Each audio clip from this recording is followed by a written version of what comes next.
TV Batuíra Portugal, para lá do amanhã.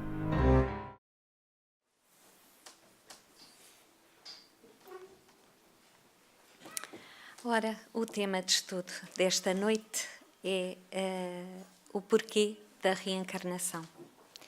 Já todos ouvimos falar na pluralidade das existências, nas vidas sucessivas, na reencarnação. Tudo isto são a mesma coisa, não é? Todas estas palavras têm o mesmo significado. Mesmo quem não frequenta um centro espírita já com certeza ouviu falar neste termo, já leu qualquer coisa sobre o assunto, não é? E a reencarnação é o retorno do espírito à vida material. E é através da reencarnação nós podemos compreender a lei universal da reencarnação. Através da reencarnação conseguimos compreender a lei universal que nos dá este passo, não é?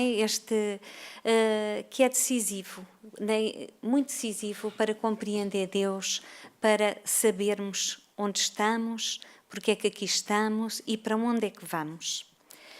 Esclarece-nos também que é através da reencarnação que nós vamos conseguindo chegar cada vez mais pertinho do nosso Pai, de Deus.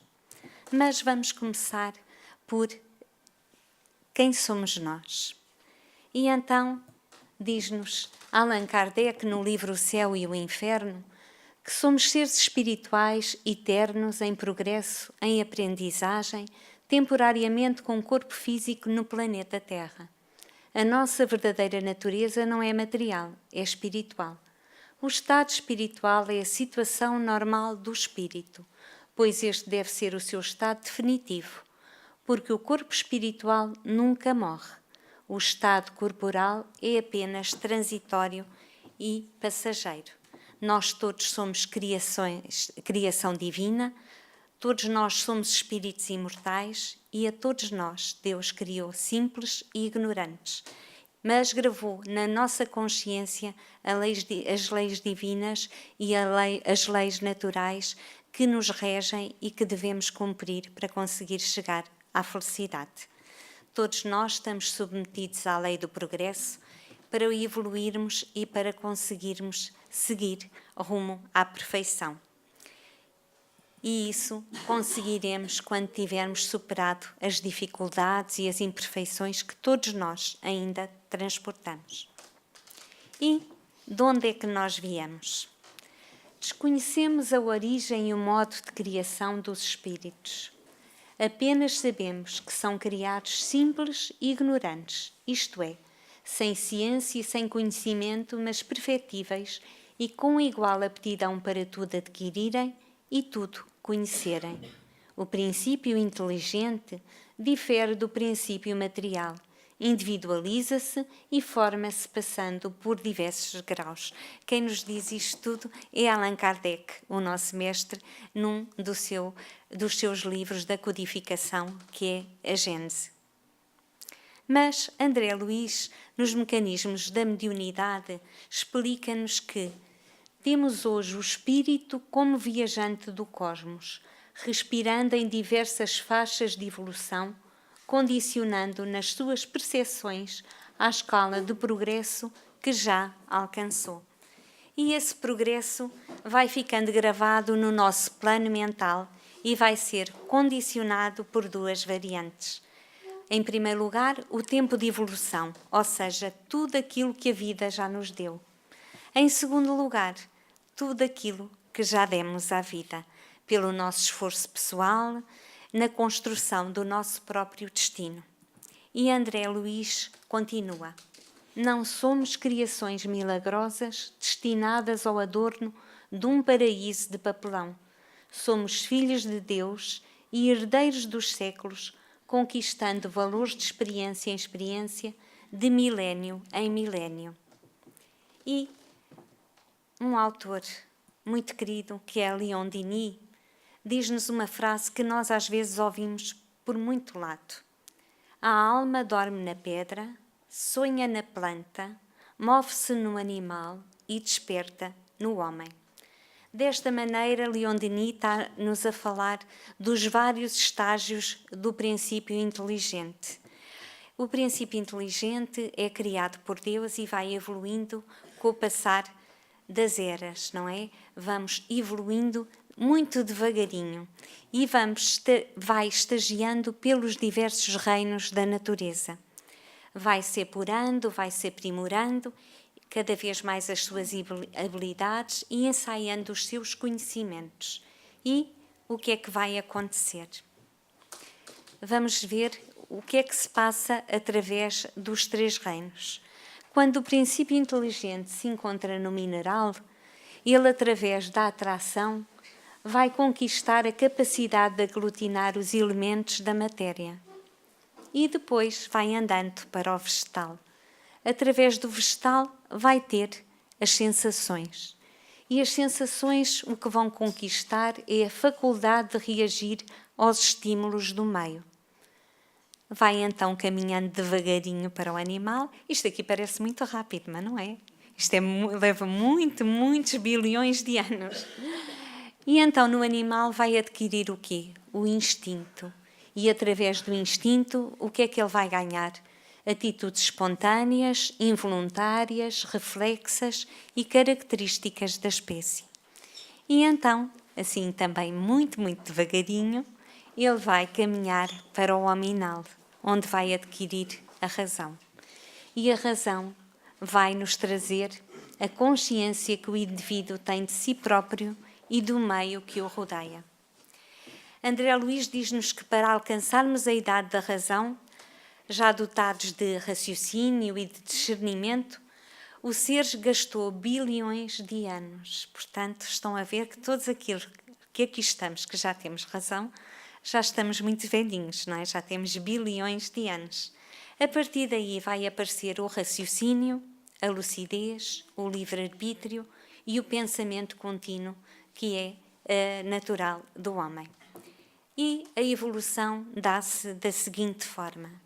Enquanto estamos no reino mineral, no vegetal e no animal, vai ser feita através da força centrípeta. Porque nestes reinos o processo fazia-se de fora para dentro, pois o ser crescia pela força das coisas, mas não tinha nem consciência nem liberdade de escolha. Quando chega ao hominal, vai ser através da força centrífuga. O homem vai tornar-se apto a dirigir a sua vida, é a conquista da razão. Vai conquistar os seus próprios valores pelo seu próprio esforço e não pelo que vem de fora, e a partir daí a sua evolução faz-se de dentro para fora. Está ali o gráficozinho, não é? Enquanto estamos no reino mineral, vegetal e animal, os instintos primitivos são de fora para dentro, não é? E quando chegamos ao homem, vamos evoluindo de dentro para fora, através do nosso conhecimento e de tudo aquilo que passamos quando estamos na vida material. Mas perguntamos, o que é a encarnação? E continua o nosso mestre Allan Kardec, no Livro dos Espíritos, diz-nos que encarnar, para os que acatam esta doutrina, refere-se ao primeiro nascimento do espírito no mesmo planeta ou noutro. Assim Deus impõe aos homens a encarnação com o fim de fazê-los chegar à perfeição. Mas para alcançarem essa perfeição, têm de sofrer todas as vicissitudes da existência corporal. A encarnação é o processo pelo qual o espírito se liga ao corpo material e é através dele que vai começar a viver e a atuar no mundo terrestre. Durante o tempo que durar essa existência, nós somos imortais, não morremos quando o corpo morre, continuamos a viver no plano espiritual até reencarnarmos. Isto é, até voltar à carne novamente. E aí vamos continuar a aprender, para aprender a amar, mas sempre numa outra roupa, numa outra carne. O nosso ser é espiritual e a reencarnação não é um simples princípio do espírito e muito menos um dogma religioso. Trata-se de uma lei divina que envolve a evolução dos espíritos, que é uma lei natural. E por que é que se diz ressurreição ou reencarnação? A ressurreição é o ato ou efeito de ressurgir, de ressuscitar, seria o regresso da morte à vida.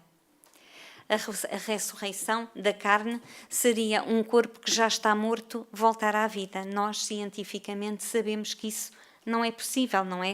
O corpo, quando morre, é enterrado, se for enterrado, e decompõe-se e volta à natureza, porque do pó viemos e para o pó vamos, não é? E todos, através disso, estamos a construir também o ciclo da vida. E a ciência demonstra-nos, de facto, isso, que é impossível um corpo que já está em decomposição, voltar à vida, apesar dessas séries que andam para aí dizerem que é possível. Mas não é. Encarnar significa penetrar na carne, ou seja, o espírito penetra num corpo. E reencarnar significa a volta do espírito num novo corpo físico e sem qualquer espécie de ligação com o antigo. Nós, quando voltamos à vida material, somos adornados com um novo corpo para as nossas experiências que temos que passar. A esse propósito, um autor que eu gosto muito, que é Kair Bashutal, em Parábolas e Ensinos de Jesus, fala-nos sobre a ressurreição de Lázaro. E diz-nos ele: compreendemos imediatamente que o caso de Lázaro não passa de um caso psíquico, um fenómeno cataléptico que tanto pode durar 2 horas como 4 ou 5 dias. Esta moléstia era muito corrente na Judeia, naquele tempo. Quando as pessoas morriam, eram imediatamente enterradas, não no chão, mas numa gruta, e era fechado com uma pedra. Só que isso permitia com que, mesmo que a pessoa tivesse, neste caso, a catalepsia, que é uma morte aparente, não teria o perigo de morrer sufocado, não é? Ainda hoje acontecem casos desses, pessoas que têm doenças que causam morte aparente, mas que passado umas horas e às vezes até dias, que voltam a recobrar a consciência. Mas Jesus sabia disso, não é? Tanto que disse: Lázaro dorme e eu vou despertá-lo. Lázaro, assim, ressurge, mas ele não é uma ressurreição. Foi uma cura que Jesus fez através do seu magnetismo, através da sua autoridade espiritual. Ele curou e então ele não renasceu, mas acordou. Jesus também nos fala sobre a reencarnação. Neste caso não é uma ressurreição, mas é uma reencarnação, quando nos fala de Elias. E diz-nos no Evangelho de Mateus: os seus discípulos interrogaram-no: por que dizem os escribas ser preciso que antes volte Elias? Jesus respondeu-lhes: é verdade que Elias há de vir e restabelecer todas as coisas, mas eu vos digo que Elias já veio e eles não o conheceram. Então os seus discípulos compreenderam que ele estava a falar de João Batista. Quando viveu como Elias, João Batista mandou decapitar muitos sacerdotes em Baal. Quando foi reencarnado como o precursor de Jesus, enfrentou também a morte por decapitação como resgate por ter infringido as leis de Deus, porque nós sabemos que aquilo que fazemos nós temos que o resgatar, não é? E a palavra ressurreição, neste caso, só se pode aplicar a Lázaro e não a Elias, porque Lázaro foi sim a ressurreição, foi o acordar, não é? E Elias foi reencarnação, que ele já tinha vivido como Elias e depois renasceu como João Batista. Porque, conforme já dissemos, o espírito que renasce, o espírito já existia antes da formação do corpo e não morre com ele, continua a viver e continua a conservar o seu corpo espiritual chamado perispírito. E é com esse corpo espiritual que o espírito ressurge, reaparece e pode tornar-se muitas vezes visível, é as chamadas aparições, os fantasmas, mas para as pessoas que têm o dom da vidência, isto é, que têm a capacidade de ver os corpos espirituais, os corpos fluídicos.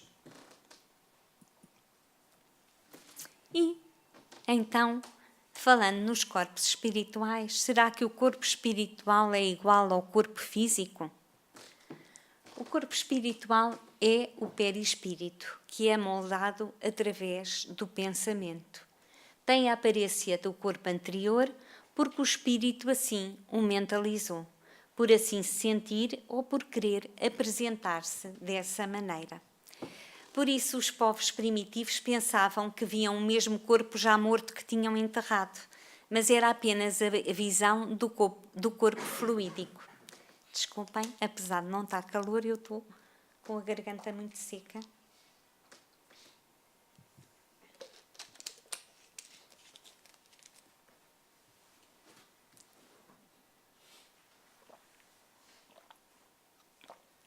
Desculpem. Após perder a veste corporal, o espírito continua vivo, mas vivo sem aquela veste que deixou. Na nova vida que se encontra com o corpo fluídico, não vai ser possível vê-lo normalmente. Como permanecemos vivos fora da carne, vamos poder moldar o nosso novo corpo conforme a nossa vontade. Normalmente, quando os espíritos querem ser reconhecidos, tomam a forma do corpo das pessoas que os conheciam. Temos o caso do mentor de Chico Xavier, o Emmanuel.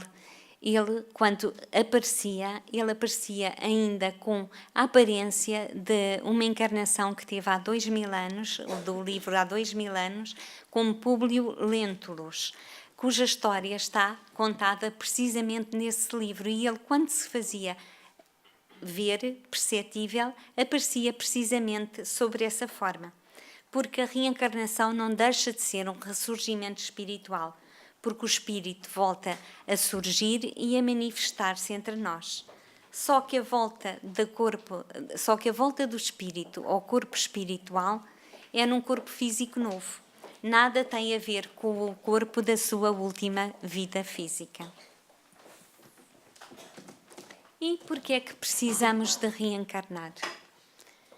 Diz-nos João, o Evangelho de João: em verdade vos digo, que aquele que não nascer de novo não pode ver o reino de Deus.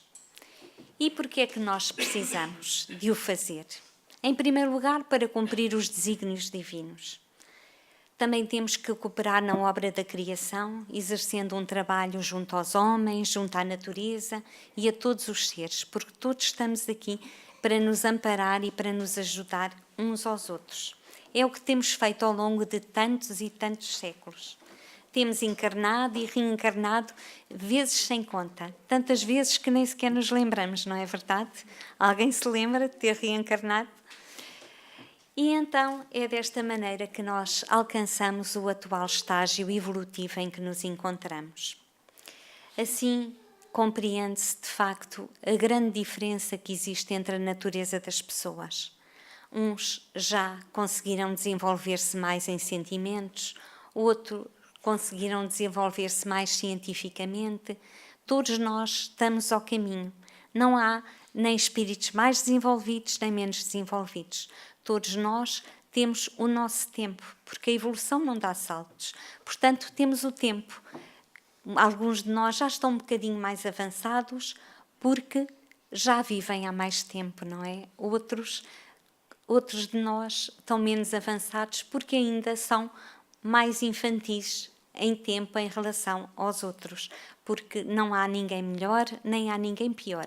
Somos apenas irmãos, uns mais novos, outros mais velhos. E o que é que os irmãos mais velhos têm por obrigação fazer aos irmãos mais novos? Ensiná-los e ajudá-los a progredir naquilo que eles já sabem fazer bem, não é? Já sabem fazer melhor. Uma coisa podemos ter a certeza, neste momento esta encarnação é o melhor de nós, é tudo aquilo que já conseguimos alcançar ao longo destes bilhões, em que já passámos pelos estágios todos. Portanto, a gente às vezes pensa, ainda só vou aqui porque somos muito exigentes connosco mesmo.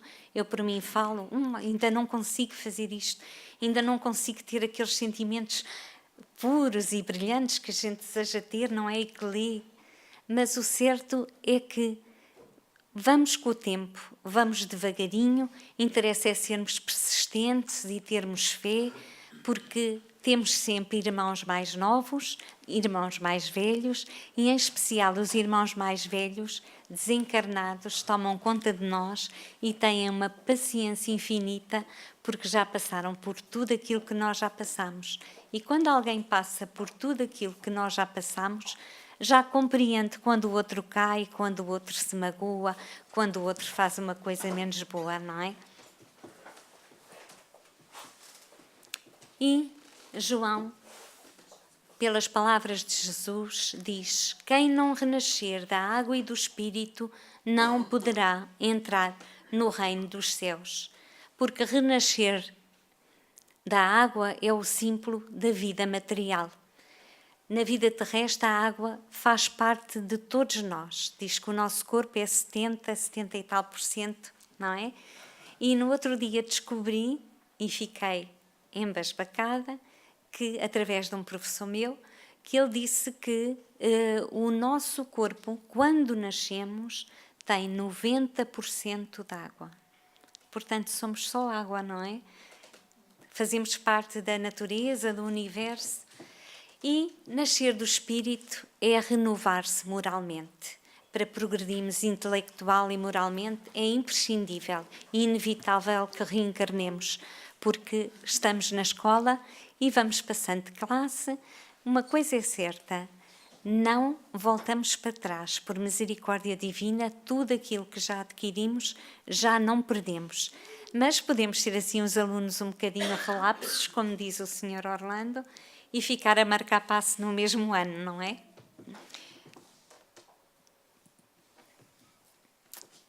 Trago-vos aqui a passagem de Jesus e o cego de nascença para falarmos sobre esta parte da reencarnação. E passando Jesus, viu um homem cego de nascença e os seus discípulos perguntaram: Rabi, quem pecou, este ou os seus pais, para que nascesse cego? Jesus respondeu-lhes: nem ele nem os seus pais, mas foi assim para que nele se manifestarem as obras de Deus. Jesus esclareceu que neste caso não era uma expiação, mas sim uma dívida a ser resgatada. Era uma expiação, ao fim e ao cabo, não é? Porque nós estamos num planeta de provas e expiações. A expiação é quando nós temos que limar e resgatar aquilo que o nosso espírito, não é agora, o nosso espírito mais inferior, mais animalizado, fez de mal, não é? E por misericórdia divina temos a bênção da reencarnação para o resgatar. Porque a reencarnação não existe só para reajustarmos os erros do passado. Existe também em forma de provas que o espírito mesmo muitas vezes pede para passar, para mais cedo alcançar o seu progresso e para mais cedo progredir. Por isso, aquilo que nós, muitas vezes, quando vemos irmãos em sofrimento, com provas pesadas, não, às vezes no Espiritismo nós pomos sem querer a pensar, meu Deus, o que é que aquele irmão terá feito para ter uma prova tão difícil, não é? Porque é que está a sofrer tanto? Mas devemos, em vez de julgar, tentar ajudar, fazendo-lhe todo o bem que temos ao nosso alcance. E foi isso mesmo que Jesus fez e que exemplificou ao curar o cego. Sobre a expiação ou prova, A expiação é o resgate de débitos passados. A prova, o espírito submete-se voluntariamente a todas as vicissitudes da vida corporal, tendo pedido ele próprio aquelas que podem fazê-la progredir. Porque todos os espíritos dizem que quando estão na erraticidade desencarnados, procuram, estudam, observam para fazer as suas escolhas.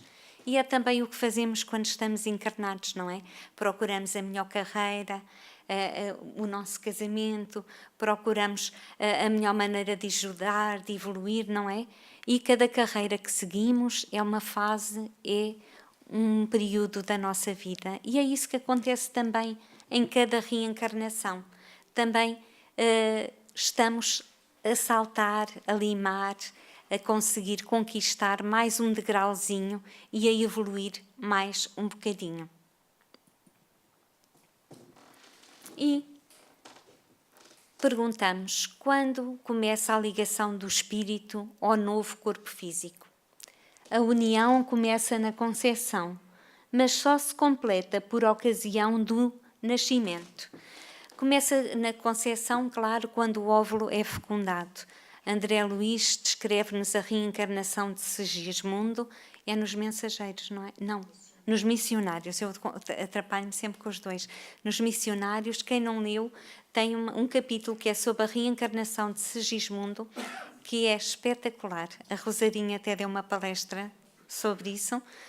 Eu vi, quando cheguei à casa, já há uns aninhos, que ela até fez com desenhos, estava giríssimo, e percebe-se muito bem como é que se faz, como é que o trabalho que a espiritualidade amiga tem para que consigamos ter uma nova hipótese para resgatar os nossos débitos, porque dá um trabalho enorme para a espiritualidade conseguir conciliar as pessoas todas que temos que ter, porque todos nós estamos na família que devemos estar, apesar de muitas vezes dizermos, eu muitas vezes já disse, eu acho que esta família, a cegonha não me deixou cair no sítio certo. Não é bem, mas é. Todos nós estamos na família que precisamos de estar com as pessoas que devemos de estar e com aquilo que temos que lapidar ou com aquilo que temos que auxiliar, porque muitas vezes vimos auxiliar irmãos nossos que estão com dificuldades e nós, cheios de boa vontade, vimos para tentar ajudar a dar um empurrãozinho na evolução, não é? Dentro da nossa pequenez, não é que sejamos espíritos perfeitos, nada disso, não é? E para a formação do seu novo corpo físico, o espírito usa como molde toda a bagagem que tem no seu corpo espiritual, no seu perispírito. Se houver lesões, estas irão influenciar a formação do seu novo corpo material. E aproveita também o material genético oferecido pelos pais, não é? Aí vamos conseguir os genes que nos são necessários de facto, muitas vezes até algumas dificuldades a nível de corpo físico, algum órgão que não funcione tão bem, geneticamente uma doença que seja herdada, que faz falta para o nosso processo evolutivo. E será que o espírito conserva as suas faculdades durante a gestação? E Allan Kardec, como sempre, diz-nos, a partir do instante da concepção, a perturbação começa a envolver o espírito, a qual o avisa de que chegou o momento de começar uma nova existência. Esta perturbação vai aumentando até ao nascimento. Neste intervalo, o seu estado é quase o de um espírito encarnado durante o sono do corpo. E à medida que a hora do nascimento se aproxima, as ideias e as lembranças do passado apagam-se e o espírito deixa de ter consciência delas, como o homem assim que entra na vida material. Graças a Deus, por misericórdia divina, temos a bênção do esquecimento. Mas, quando regressa à vida do espírito, à vida espiritual, essas lembranças, as que interessam, claro, vão voltando pouco a pouco. E o espírito vai se lembrando E, muitas vezes, por isso é que chegamos do outro lado e dizemos: eu tinha-me comprometido a fazer isto e isto, ou correu bem ou não correu assim tão bem, não é? E será que o espírito pode ter dificuldade para a formação do seu novo corpo? Pode sim, mas isso nunca acontece por acaso. Dá-se de acordo com as leis divinas que regem a vida dos seres. E então, de facto, pode ter essas dificuldades de acordo com a lei divina, por ele mesmo, que seja ele uma prova que ele pretende passar e às vezes escolha vir com algum problema físico, condições do organismo materno, que também pode acontecer, o meio ambiente e também os resgates do passado.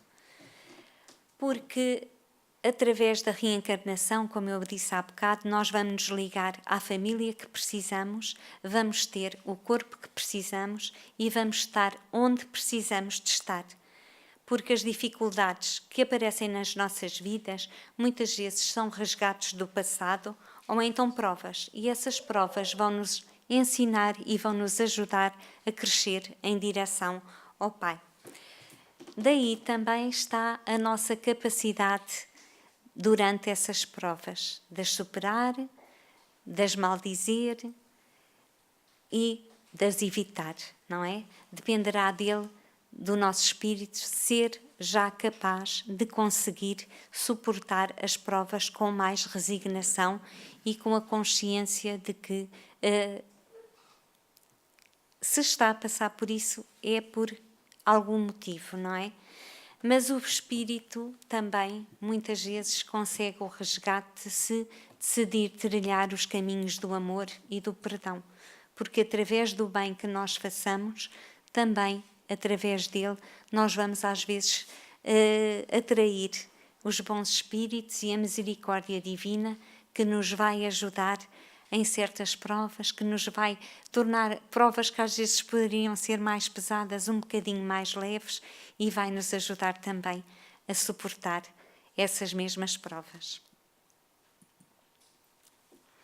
E será que o novo corpo será parecido com o da vida anterior? Desculpem. É muito normal, não sei se já viram na internet,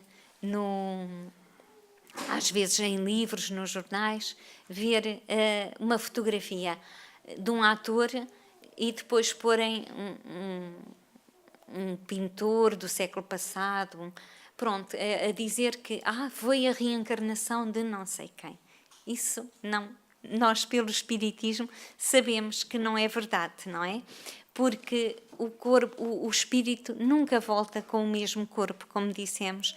Portanto, os traços vão ser aqueles que ele herdar geneticamente da mãe e do pai, não é? Será parecido com eles, ou com os avós, ou com alguém de família, não é? Costuma-se dizer, tem os olhos dos avós, tem as bochechas do pai, tem a boca da mãe, não é? Porque a genética aí faz toda a diferença. E pode vir também em condições muito diferentes da sua última reencarnação. Pode vir com uma cor de pele diferente, não é? Pode vir num género diferente, ou num corpo feminino, ou num corpo masculino, conforme a necessidade da prova ou da expiação que precisa de passar para o seu progresso. E por que é que se nasce com anomalias no corpo físico? Para se reajustar perante as leis divinas, regenerar o perispírito danificado em vidas passadas. Muitas vezes acontece espíritos que atentam contra a própria vida, que se suicidam antes do seu fluido vital de ser o seu tempo, não é? E o que é que acontece? Muitas vezes o seu perispírito fica danificado e só através da bênção de uma nova reencarnação, em que o corpo vai como que servir de molde muitas vezes, é que ele vai conseguir voltar a ter o seu perispírito recomposto para voltar depois na sua normal jornada evolutiva e para obter o seu próprio progresso intelecto-moral, porque muitas vezes vimos com dificuldades mas porque fomos nós que o escolhemos, porque achamos que vamos precisar daquela prova para purificar ou para conseguir angariar mais força para suportar certas coisas e para nos adiantarmos. Mas mesmo que o corpo físico apresente problemas ou deficiências, para o espírito é sempre uma bênção divina, porque ele vai ser um instrumento para a sua evolução e para o resgate das suas vidas passadas. Porque na reencarnação o que interessa não é a beleza física, não é? Apesar de hoje em dia se cultuar muito a beleza física, o que interessa de facto é aquilo que nós fazemos com a nossa vida, aquilo que nós fazemos com os nossos sentimentos e aquilo que nós fazemos para nos melhorar e para ajudar o próximo, não é? Mas nunca devemos esquecer-nos também que mesmo que as provas sejam difíceis, temos sempre a misericórdia divina e a espiritualidade amiga a ajudar-nos e a tomar conta de nós, porque Deus nunca nos dá expiações maiores do que o que nós conseguimos suportar. Aliás, pelo que se costuma dizer, nós costumamos pedir muito, porque quando estamos no lado lá, estamos todos entusiasmados e longe do peso da matéria e das solicitações materiais. Achamos que vamos fazer um grande progresso e depois chegamos cá, começamos a sentir as dores, não é? E depois dizemos, meu Deus, mas porquê é que me deste tantas provas? Mas só te dei 10% do que pediste, não é? 10%. E é assim. Portanto, a misericórdia divina toma muito bem conta de nós, porque nós às vezes não sabemos tomar. E um autor espírita, que é o Carlos T. Rizzini, na obra Evolução para o Terceiro Milénio, explica-nos muito bem os tipos de reencarnação que existe. E eu vou passar a ler. Temos a reencarnação compulsiva, que é aquela que acolhe o espírito sem prévia concordância deste e mesmo sem o seu conhecimento. É própria dos espíritos cujo grau de perturbação impede uma análise clara da situação ou cujas faltas são tão graves que anulam a liberdade de escolha. É uma imposição feita pela lei divina para atender os casos cuja recuperação exige longas expiações. E então eles reencarnam compulsoriamente. É a espiritualidade que lhes escolhe as provas, lhes escolhe onde vão reencarnar e o tipo de reencarnação que vão ter. Depois temos a reencarnação proposta, que eu penso dizer que normalmente nós já temos qualquer coisa a dizer no assunto. Não muito, mas um bocadinho. É aquela que leva em consideração o livre-arbítrio relativo de que o espírito dispõe. Os mentores espirituais estudam, sem imposição, os seus débitos e méritos, programando em seguida os principais acontecimentos da própria existência física, tendo em vista a liquidação ou a diminuição de dívidas e as possibilidades de progresso moral e espiritual. Depois temos a reencarnação livre.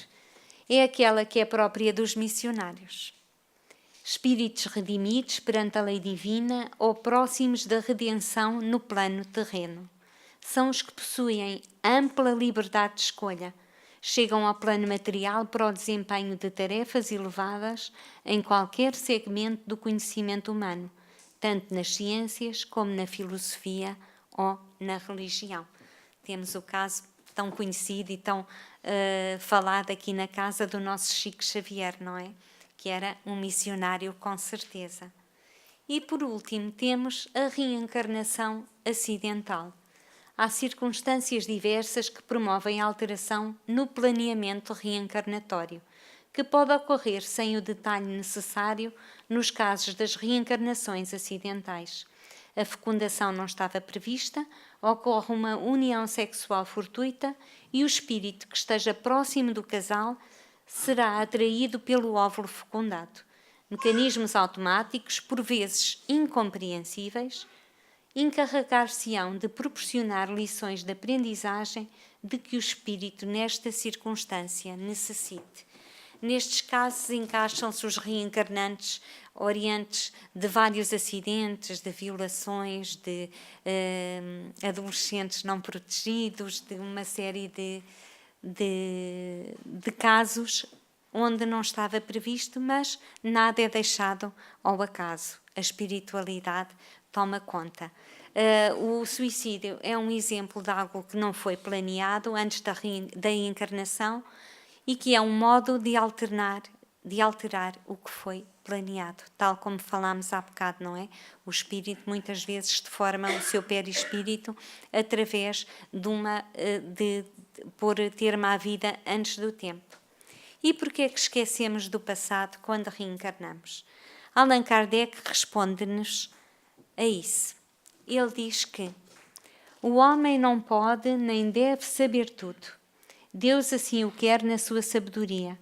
Sem o véu que lhe oculta certas coisas, o homem ficaria ofuscado como aquele que passa sem transição da escuridão para a luz. Com o esquecimento do passado, ele é mais ele mesmo. Porque não nos lembramos de facto do que fomos graças à providência divina. Porque normalmente, se nós nos lembrássemos do que éramos, íamos ter tendência para fazer sempre as mesmas coisas, para repetir, porque aquilo que nós ainda não conseguimos vencer está tão enraizado em nós que precisamos mesmo de ensaiar muito para nos conseguir libertar, não é? Não renascemos somente junto àqueles que amamos, conforme já vimos, mas também sempre àqueles de que precisamos. Quantas vezes reencarnamos? Quantas vezes forem necessárias e depende da nossa vontade e dedicação, porque sabemos que há espíritos que a evolução faz-se mais depressa. Às vezes não se perdem tanto a perder anos, não é? A repetir a classe. E há outros que constantemente estão a passar pelas mesmas provas, não é? Porque temos que reencarnar as vezes que forem necessárias, tanto para o nosso progresso moral como para o nosso progresso intelectual. E são muitos porque o espírito progride lentamente através dos séculos e dos milénios. Mas em cada oportunidade que o espírito tem, ele tem a possibilidade sempre de angariar, de conquistar alguma coisa. E vamos tornar-nos sempre mais tolerantes, mais pacientes, mais compreensivos, mais humildes, mais caridosos e cada vez mais esclarecidos. E é assim que vamos combatendo os milénios de repetição nos erros da vaidade, do egoísmo e do orgulho, que são os vícios que transportamos ainda. E o espírito reencarna sempre no mesmo sexo? Não, porque o espírito precisa de viver as experiências específicas dos dois sexos, como aprendizagem para o seu aperfeiçoamento moral e intelectual. A escolha de cada sexo depende da prova ou da expiação pela qual se deve passar. Não é verdade que reencarnamos uma vez homem, uma vez mulher, uma vez homem, uma vez mulher. Normalmente podemos reencarnar no mesmo sexo várias reencarnações. Depende mesmo daquilo que precisamos, porque o espírito, na erraticidade, nós sabemos que os espíritos não têm sexo, não é? Nós só vamos ser homem ou ser mulher quando entramos num corpo físico, não é? E qual é o período de tempo entre cada reencarnação? Não há tempo definido. Quanto mais endividado estiver com a lei de Deus, menos tempo permanece no mundo espiritual depois da sua passagem pelo umbral. E então depende de facto daquilo que já vimos. Ou vamos mais depressa ou vamos mais devagarinho, não é? Porque muitas vezes acabamos também por estar numa reencarnação, conseguimos vencer algumas coisas, mas às vezes conquistamos outros débitos diferentes, não é? E acabamos por não sair do ciclo vicioso. Portanto, só depende do espírito e da sua condição evolutiva e da sua vontade, não é? De querer progredir mais rapidamente. E o espírito evolui na erraticidade? estudam o seu passado e procuram os meios de se elevar. Isto é tudo Allan Kardec. Veem, observam o que se passa nos lugares que percorrem, ouvem os ensinamentos dos homens esclarecidos e os conselhos dos espíritos mais elevados do que eles, e isso inspira-lhes ideias que não tinham antes. Porque progride-se na erraticidade.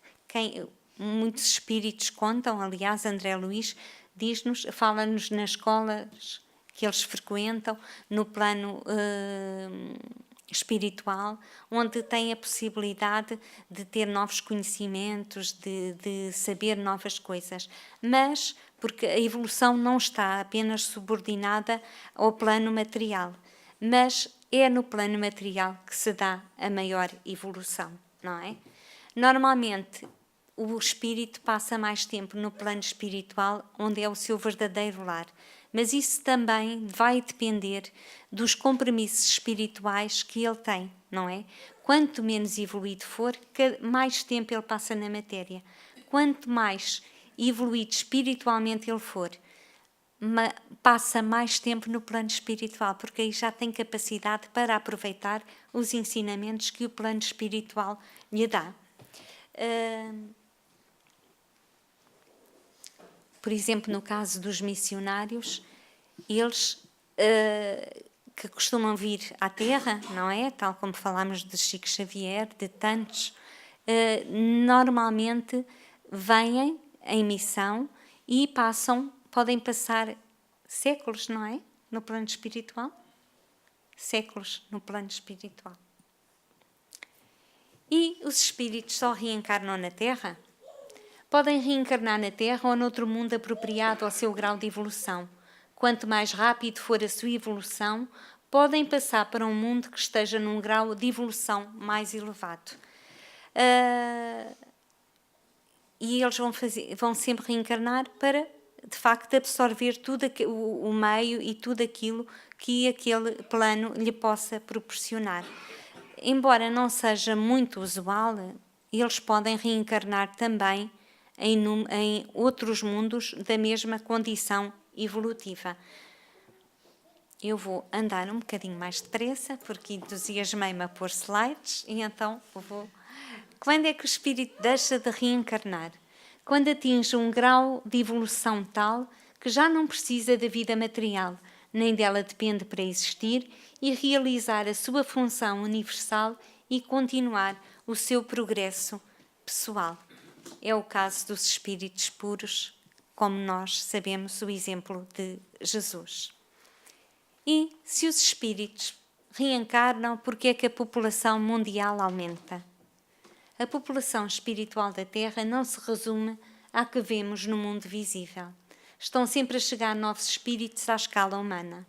E há migração de espíritos de um mundo para o outro, especialmente no caso, como agora irá acontecer ao nosso, o nosso planeta que se vai transformar num planeta de regeneração. Normalmente os espíritos que não conseguem atingir o progresso irão transitar para outro mundo similar ou às vezes um bocadinho mais primitivo, para podermos ensinar aqueles que ainda sabem menos do que nós, não é?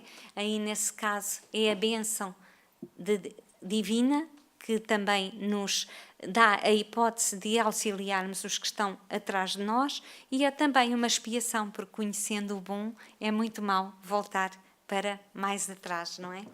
E atualmente diz-nos André Luís que estão encarnados cerca de 7 bilhões e meio na Terra, mas segundo os... Não é André Luís, é Emmanuel, desculpe. Estava com André Luís. O guia de Chico Xavier, Emmanuel, há mais de 20 bilhões de desencarnados. Partindo do princípio que Deus está sempre a criar, estão sempre a ser criados espíritos simples e ignorantes, não é? E aqui eu lembrei-me do Dr. Sérgio Thyssen, que teve cá a dar, porque nós achamos que de facto somos o único planeta na Terra, somos os mais evoluídos, mas ali estamos nós, o sistema solar que comporta os planetas todos que estão à nossa volta e somos ali um pontinho, não é? Isto acho que é bom para trabalhar a nossa humildade, porque há muitas moradas no casa do nosso Pai, como disse Jesus, não é? E provas da reencarnação temos na origem das faculdades extraordinárias dos indivíduos, nos fenómenos das experiências de quase morte, nas comunicações mediúnicas, nas lembranças de vidas passadas, tanto espontâneas como provocadas pela hipnose. E uma alma que atingiu a perfeição volta a reencarnar só em missão, não é? Para ajudar, para auxiliar, porque os espíritos puros já não têm a necessidade de voltar a reencarnar, mas como irmãos mais velhos, eles vêm para nos guiar e para nos ajudar. E quando chegarmos à perfeição, o que faremos? Seremos encarregados de cumprir os desígnios de Deus, colaborando com a manutenção da ordem universal e transformando-nos em seus mensageiros nos mais diversos mundos habitados. O trabalho nunca acabará, pois a criação divina é constante e há imensos mundos em faixas de evolução diferentes. Porque Jesus dizia, o meu Pai trabalha até agora e eu trabalho também. Então nós vamos sempre trabalhar. Imaginem o que é a eternidade sem fazer nada. Devia ser um desconsolo. E a reencarnação vem-nos provar a justiça de Deus. Deus é justo, cria todos iguais e com as mesmas oportunidades. Deus, a bondade divina, porque Deus é bom, dá a cada um segundo as suas obras, mas auxilia-nos sempre e aligeira-nos sempre a carga, e o poder de Deus. Ele é poderoso, criou-nos para a perfeição, criou-nos para a felicidade e os seus desígnios irão cumprir-se. Mais tempo, menos tempo, mas todos estamos destinados a ser felizes. E a reencarnação é um bálsamo também para o sofrimento. É a chave que abre a porta para a compreensão dos mais complexos problemas humanos. É a luz que clareia a noite dos nossos sofrimentos e dos nossos anseios para a vida mais alta. A reencarnação, em síntese, é amor. E é assim, este amor que o nosso Pai nos dedica, um amor incondicional, permite-nos sempre ter a possibilidade de reingressar na escola da vida, material, vezes e vezes sem conta.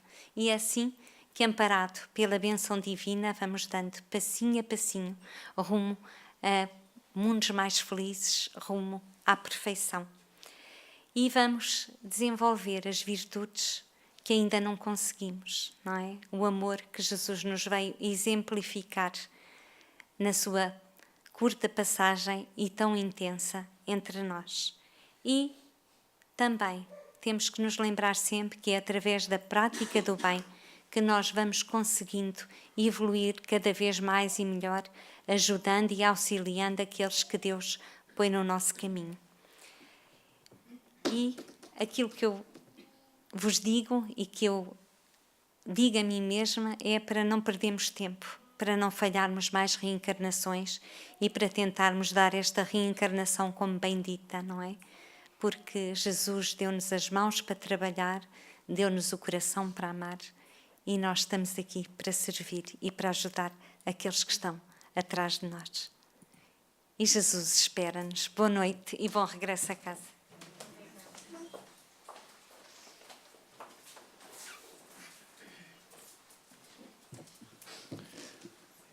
E assim, queridos companheiros, nós encaminhamos para o encerramento e verificamos pelos conceitos aqui apresentados sobre a reencarnação a grandiosidade da nossa doutrina,